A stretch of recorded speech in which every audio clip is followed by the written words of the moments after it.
So first 3 నెలలనేది ప్రెగ్నెన్సీలో చాలా important period అనమాట. ఫస్ట్ 3 నెలల్లో కొంచెం ఏదైనా గూడా అంటే ఎలక్ట్రోలైట్ ఇంబాలెన్స్ ఏది జరిగినా గూడా ప్రెగ్నెన్సీ మీద ఎఫెక్ట్ అయ్యే ఛాన్సెస్ ఉన్నాయి. సో ఈ బనానాలో గానీ, కోకోనట్ వాటర్‌లో గానీ మనకు పొటాషియం లెవెల్స్ ఎక్కువగా ఉన్నాయి. అలాగే షుగర్ లెవెల్స్ కూడా ఎక్కువగా ఉంటాయి.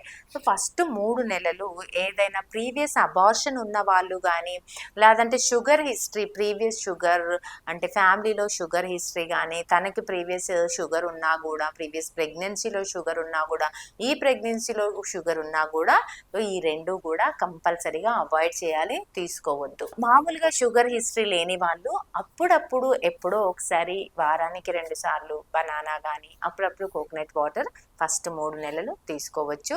3 నెలల తర్వాత రెగ్యులర్‌గా రోజు 2 బనానా, రోజు 1 లేదా 2 కోకోనట్ వాటర్, బోండాలు లీటర్ కాదు. లీటర్లు తీసుకొనొస్తారనమాట కోకోనట్ వాటర్‌లు.